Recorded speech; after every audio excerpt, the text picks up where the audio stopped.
All right, we're back. We're back for part 2. We're going to talk about My Little Pony. So, we talked last time about the My Little Pony movie. Being atrocious. We got into it quite a bit more than I was thinking we would, but It's we're atrocious. gonna get into it even. We're gonna do a deep dive on it right now. So we watched this thing yesterday under unmentionable circumstances. It was under duress. And it was. I was going in. I was actually kind of looking forward to it. Yeah. Because Transformers, one of my favorite. I thought it was going to be Sleeper. It's like top 5 all time for me movies, and I know that's obviously nostalgic. It's like part of it, but I think it's a good flick anyway. Animated movies, Animated movie, it's my number one. Yeah. Like there's nothing I'd put above that for me. But I mean, obviously, G.I. bit of a Transformers. G.I. Joe's up there for me too.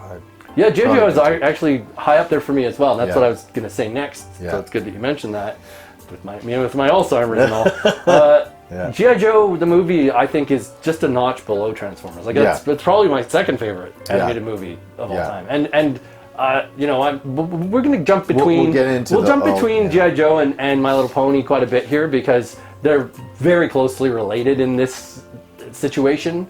Because My Little Pony is part of the reason why G.I. Joe, the movie, didn't come out in theaters. Yes.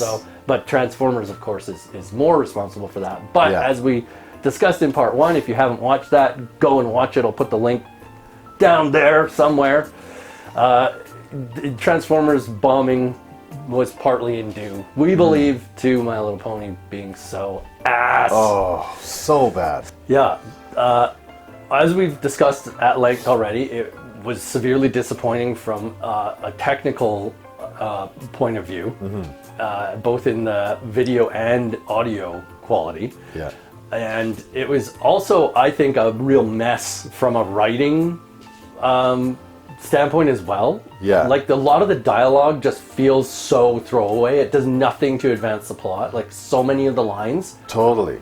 And they're also the voice actor performances some of them are really questionable. Like I don't know if these are people they brought in for the movie because I don't know the show. My understanding is some of the main ponies had their main voice actors do them. Yeah, well, Sue Blue, who worked on Transformers, I saw her name in there. I don't know if she was, and her voice I recognized in the movie. That was the one that I was like, who is that? Yeah. And she was fine, but some of them were really hard to hear, hard to understand. It was hard to make out what they were saying.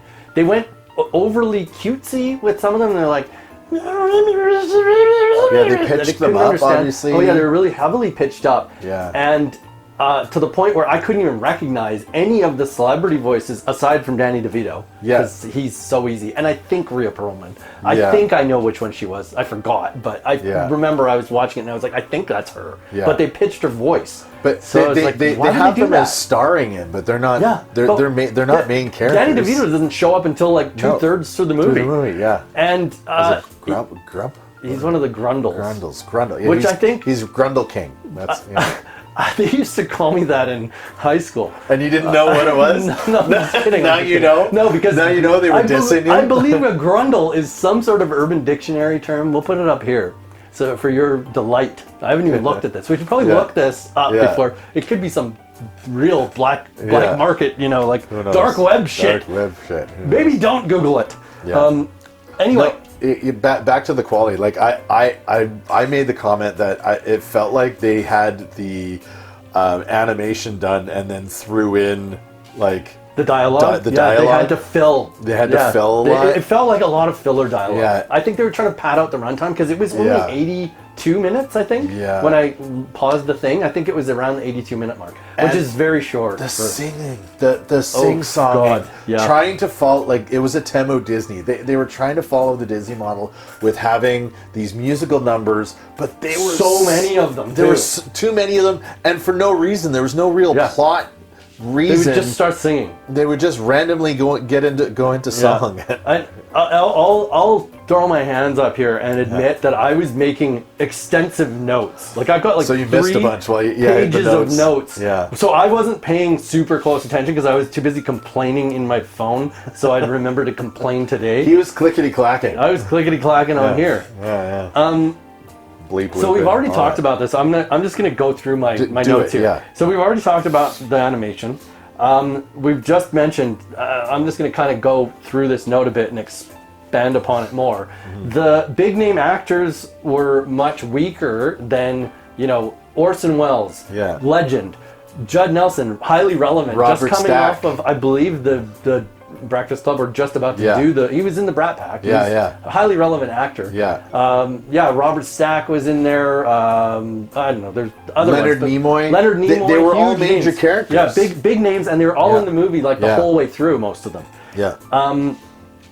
In My Little Pony, we get Cloris Leachman, Danny DeVito, Rhea Perlman, and Tony Randall as the heavy hitters. Yeah. Oh, we figured out who Tony Randall was. Tony Randall was like a wizard guy, I think. Yeah. And he was doing like a British accent. He sort of looked like Papa Smurf with a bigger hat that was too big. It wasn't blue. Whatever, but not blue. Perhaps his balls were. And I mean, it's not relevant to kids. This wouldn't have been one of the reasons why it bombed, but it would have been, I think, distracting to adults watching it as we were, because I kept listening for. I don't know what Cloris Leachman's voice sounds like. I might recognize it if they hadn't played around with it or had her do an impression like Tony Randall did. Like they had Tony Randall doing a British accent. He's American. Like, why would you have him do that? So. That didn't make sense either. So, not the best celebrities, not relevant to kids at all. Barely, I would even say, Tony Randall from the original Odd Couple to Parents in the 80s. Is that really a draw? I don't know. Even Danny DeVito in the 80s, he was on Taxi. Well, I think he was definitely unquestionably the most relevant name in the movie at that point. Yes. I mean, but definitely more than Cloris Leachman and Tony Randall. Because what else was he in other than Taxi in the 80s? He wasn't. He hadn't been in Twins yet. That was 90s. No, that was in 1990, I think, or 88 or something. It was after this. But yeah, I mean, he was probably the biggest star. He was in that thing with the guy that did the thing. Yeah, and there was a plot. We'll put it up here. Nothing. There is nothing. Truthfully, I don't he's in Taxi he's an angry troll. So why would? Well, that's perfect casting then. There you go. Well, you just vetoed that point. Oh, but it was distracting to me because I was trying to recognize these voices. But when I did think I recognized them, it's mainly because I've done voice stuff and pitched voices up and down, and I was like, is that Rhea Perlman? I think it is. But they pitched her up. Why get a famous actor with a recognizable voice and change it? If you worked on the My Little Pony movie, please tell me, why would you get a famous person for their voice and then change their voice to an unrecognizable degree? Yeah. Go ahead. We'll wait while you type that down. Yeah. So, send. How's your AIDS? Here's my other question, which I think we know the answer to. Was My Little Pony a bad choice to lead with for your unholy trinity of 86 movies, Hasbro? As we know now, from hindsight, it wasn't planned to be the first. Yeah. I almost think they should have I understand why they would have gone ahead with something if they were really confident that, they must have known it was shit. They must have known it was shit. Either that or they didn't watch it. But they probably were like, it's kids. Kids movies do well. Yeah. This is something I forgot to mention in the Transformers one. But one of my initial thoughts was, it's because it's a kids movie. And there weren't many kids properties. There was Disney movies that were, stood the test of time. Yeah. This was a non-Disney kids movie based on a toy line. Yeah. Unprecedented. But it's not, because Care Bears came out in 1985 and it did really well. It did, I think, $20 million on like a $2 million budget. Yeah. So I believe Hasbro probably the reason why they were so confident in leading with My Little Pony. They're looking at what Care Bears did, and they're saying, these stupid kids they'll eat up anything. Just put it out. Again, the hubris, as Secret Galaxy said, is, I believe, a huge part of what led to these bad decisions. They were so arrogant, they thought they could get away with releasing this turd, and it would still not affect the other movies because they're so popular. Yeah. And I can see if you had that mentality, they'll buy anything, you know? Yeah, go ahead. Put My Little Pony out. Don't lose the summer start of the summer season, you know, which is typically a pretty strong one for movies. So that's probably why they pushed it out first. But, I mean, hindsight being 2020, definitely don't lead with My Little Pony. No. Don't put your weakest foot forward. No. Massively weakest, too. It's like such a massive difference. Especially when we're talking in theaters. Yeah. Like, if we were going to have them all be TV movies, whatever. Yeah. I don't think it would affect, yeah. right? But because we're talking in theaters and like you want to have a box office draw. Yeah. Because you're also maybe trying to, you know, get the product out there to a wider audience. That's what theaters are. Like, why go with your weakest? Well, yeah, I think that's probably what it was. It was the arrogance of thinking that you can't fail and not wanting to miss on the start of the summer money, which may be why, when we were talking about the Transformers movie, that may be one of the reasons why it did perform as well as Transformers, because it came out at the start. Yeah. You'd had the benefit of not having it ruined by a previous shitty thing, which Transformers did not have that luxury. I just want to check something here real quick. I'm curious, what movies were out during My Little Pony? We That's talked a good about, question, yeah. We talked about what movies were out during Let's take a look. Transformers. Let's take a look-see. My Little Pony had a good tune. It wasn't the tune's fault. Hey, but like that theme music was the only music that was good in the movie. Yeah, the rest of the music was atrociously bad. You couldn't even tell some of them were sing-songs. I couldn't even tell they singing. They were like speaking, but not in like a rapping rhythm type of way. No. There'd be like music going, and they're kind of like talking over it for the first part, and then they start singing and like the chorus. The levels were all off because the audio like, mixing again, was terrible. Like you couldn't hear the music with it, and then you realized, they're kind of singing like, this is a really crap song. Yeah. Okay, so My Little Pony opened in 421 theaters on June 6th. So June 6th, so the very beginning. Oh, like before school was even out. Yeah. My Little Pony, My Little Poopy, the movie. It was My Little Turd. Yeah, it was a huge turd. Yeah. Grossed just under $6 million in ticket sales at the North American box office. Interesting. So it actually, it made. Or 2 million. Wait. No. Box office 6 million or 2.8 million North America.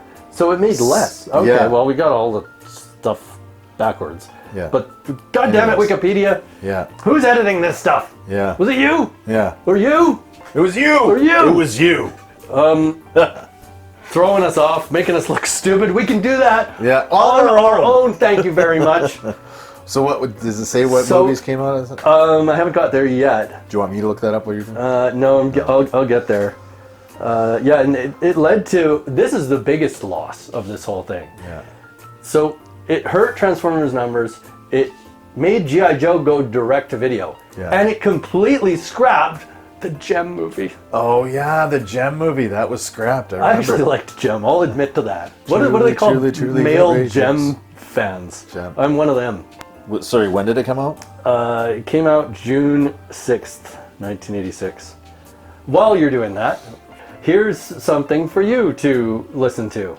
So the critical reception was poor, as other 80s properties designed to promote toy lines. My Little Pony the movie was widely panned by critics. Nina Darnton of the New York Times, aware of its marketing purposes, added in her review, "Unlike the great Disney classics, there is nothing in this film that will move young audiences, and there are very few bones of wit thrown to the poor parents who will have to sit through the film with children of this age group." That was something I noticed as well, was there were hardly any attempts at jokes. Remember, there was one joke. I think it was supposed to be a joke. So the witch mom, the bad guys in the antagonists in this are three witches. Yes. A mom, I think, and two daughters. Yes, a mom and two daughters, but the mom didn't like being called a mom. No, I don't know if it's because it makes her seem older. She's an old hag. Like, they're all hags. Jeez. You're gonna need more than Ozempic, lady. The witch mom throws the sisters out of her base and makes an attempt at a joke. Either get the flume or get a room. Yeah. What? What? Is she like telling them to What get is her? that? Hey, fun boys, get the room. Get the room. Like, yeah, that was one of the jokes. Yes. It was, yeah. That is not a joke. No. That's terrible. Okay, do we Yes. know? Okay. So interesting. The same weekend that My Little Pony was released, Invaders from Mars, Space Camp, which I remember, and Raw Deal. This is much weaker so far. And Raw Deal is like you're not. Raw Deal was not one of the stronger Ernie movies. But Top Gun had released in May. Oh, so Top Gun was already... When in May, though? Top Gun released May 16th. Okay, so not even... Just over, like, about 3 weeks. About 3 weeks. Yeah. And Ferris Bueller's Day Off, and Karate Kid you'd already mentioned, or whatever, Yeah. Karate Kid Part 2. They were out already? They were... Wow. Ferris Bueller's Day Off premiered June 11th. Yeah. Karate Kid Part 2 was June 20th, and Back to School, which was that Rodney Dangerfield one. That was June 13th. That's of comparable quality, right? too. Yeah, but Top Gun was number one, though, in May 16th of that year. Yeah. So, but it's still, that's a weaker group of competition. Although some of them probably just came out, like Karate Kid. But none of those are kids' movies. Well, My Little Pony was the only one. That's what I was gonna say. Space Camp was like, okay, I don't know if you I don't even remember that movie. Space Camp, it was a bunch of kids. They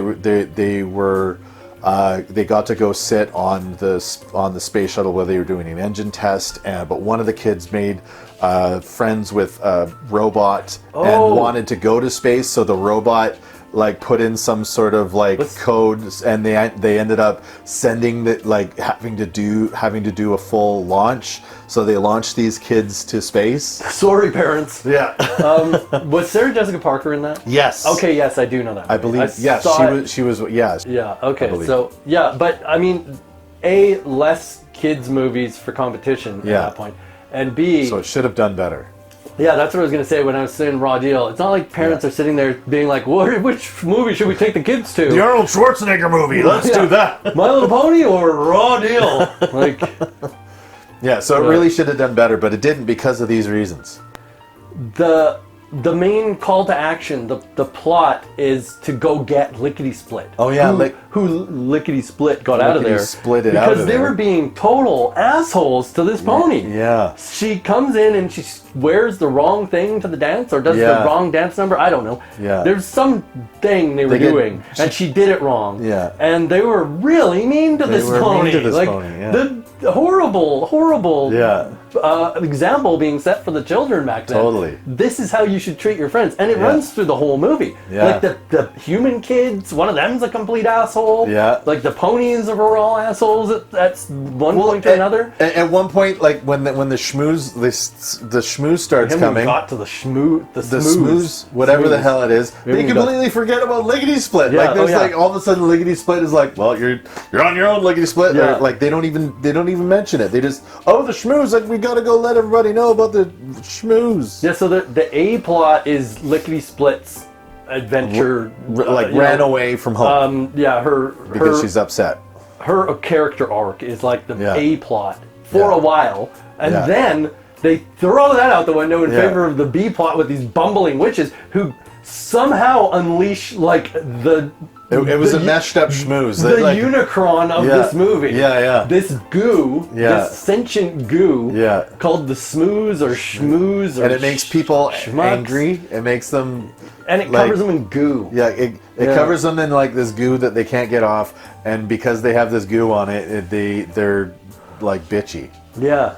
So maybe that's why they were mean. Maybe they got it on, but it didn't even show up until at least close to the midway point of the movie. Yeah. So and then that's the focal point of the movie. Yeah. After that. Yeah. And then they've got to find these flutter ponies because they have to. They're like, jam in the toy. You forgot the toy. Yeah. They're like, oh shit. The writer's like, oh, we'll put it at the end. And at first, the flutter ponies are stuck up. They're like, no, we don't. We just want to be left alone. And then because this is where the bad writing. This is where the bad writing comes in. And then the A plot shows back up, and Lickety Split's like, hey, remember me? Yeah. I was the whole point of the movie. Yeah, I made a friend with a flutter pony, and now all of a sudden the flutter ponies take on the schmooze, and they're like, oh yeah, we'll do it. Oh, Like, we're cool with you now? yeah. Okay, we can easily kill this thing. Yeah, no let's- problem. okay, we'll help we you. deal with smooths all the time. Yeah, we have that power, but we won't But use it. we didn't want to help you up until 2 seconds ago. Yeah, and the voice, that was one of the weakest, I thought, voice casting choices was the smooths. The voice for the smooths was terrible. Like, it just made...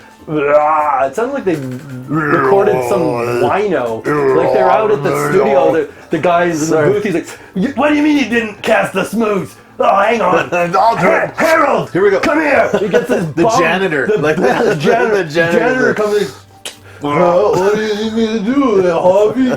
Like, just make some noises. That was it. Like, it was like do some Arnold Schwarzenegger ad, terrible. Like, and yeah, I don't know. I got lost a couple times, I think, because I was writing so much of this. you didn't miss so anything though. It's all like that. That's what it was. Like the editing was bad, the writing was bad, the songs were bad, the animation quality was atrocious. Like like the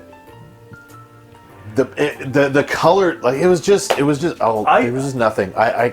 I tried to find something redeeming about it, but there wasn't. No, and like I was saying at the beginning, but I cut myself off, was that I was amped for this because I was so into the other two. Mm-hmm. So I mean, I'm talking yesterday before we watched it. I was like, this is going to be good because the other two they put effort so there was into misjudged somehow, right? Yeah, but I'm wondering, is it because it was a girls thing? Like, did they just not know?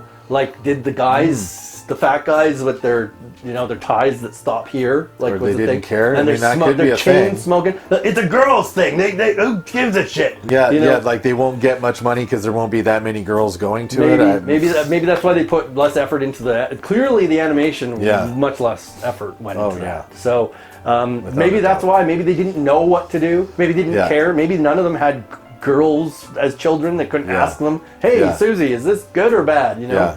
Maybe there was all boys, and the boys came in. They're like, it sucks anyway. Who cares? Who knows? But it's undeniably massive difference between the two boys' properties and the girls' one. Yeah.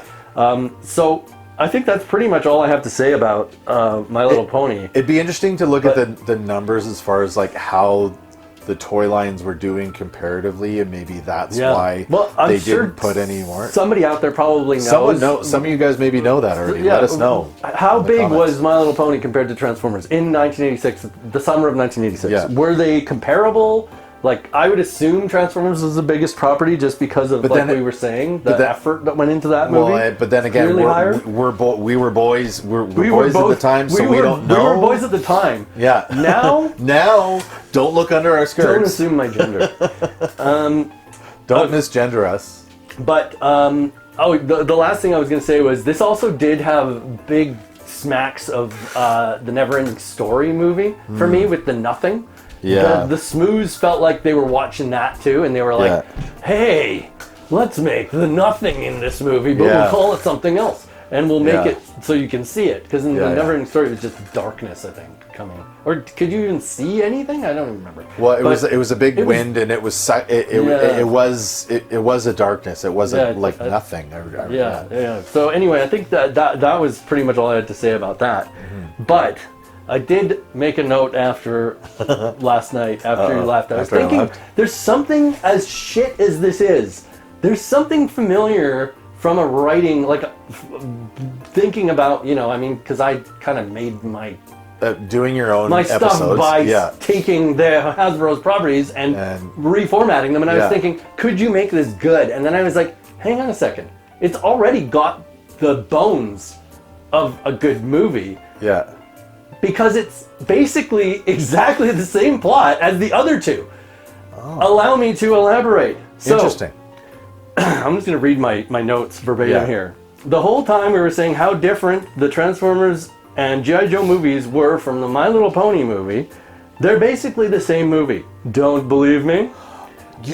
Allow me to explain.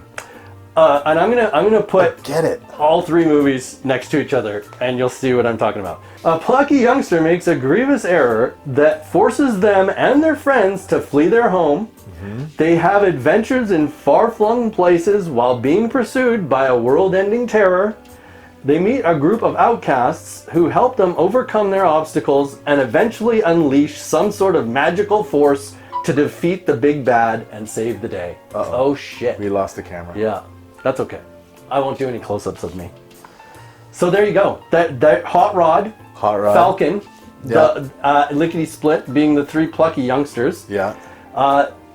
The Terror, the world-ending Terror, being Unicron. the Smooze, Unicron, and Cobra Law. Cobra Law, yeah. Or you could say the BET, the BET, BET, yeah. Black Entertainment Television. Yeah. Was it BIT? BIT, I don't whatever. know. Whatever. Something energy transmitter. Yeah. Big energy transmitter. They have adventures in far-flung places. While Transformers, they go to, Hot Rod goes to the Quintesson planet. They go to the Junkion's planet and all that stuff. And they meet a group of outcasts, the Junkions. In here, they meet the Grundles. Yeah. In G.I. Joe, it was Sergeant Slaughter's Marauders. Marauders, yeah. And it's that, sort of that new breed with Falcon, with Tunnel Rat, Jinx. I love Jinx. Oh, she's cool. Awesome. And in all three movies, they eventually unleash some sort of magical force to defeat the big bad. In Transformers, obviously, when Rodimus Prime opens, or Hot Rod opens the Matrix, becomes Rodimus Prime. Yeah. In G.I. Joe, the movie, they use the BET to fry the Cobra Law spores. Spores, yeah. And then in this movie, I guess the magical force is the Flutter Ponies themselves. They're like so all-powerful beings. They can blow the stuff off. They just blew that. They just blew it. They blew that shit away. They gave it a big blowjob. Yeah, it was not quite as epic as the other two, but yeah, there you go. Again, another reason why it was poorer. It was they put no effort into it. Leonard Maltin didn't like it. Yeah. So, although he didn't like Transformers either. Screw you, Leonard Maltin. Unless you're dead, then rip. Anyway, that's basically it. Yeah. So it's the same bones of the plot. It's just it shows you how poorly it could have been executed. I'm glad you mentioned it because I didn't think of that, but you're absolutely right. The format it's the same three movies essentially, just with its own own unique characters that are intertwined for each series. I can just picture, the Harvey Weinstein of the day. Just they're fucking kids. They're stupid fucking kids. Just do the same movie. Do the theme 3 times. Yeah. Okay. Anyway, that's exactly how it went down, and you know it. Now you heard it. Give us the comments if you agree or not. Yeah. Don't forget to like and follow. Like and subscribe. You don't follow on YouTube. Sorry. Subscribe. Hit the bell thingy. The dingy. Oh, the bell. The bell thing. Yeah. So you know when you get new ones of these. Two guys talking about things. Yeah, we don't have a name for this, but one day we probably will. So what do you want to do now? I don't know. You just want to watch something? What do you want to do? How about the sequel?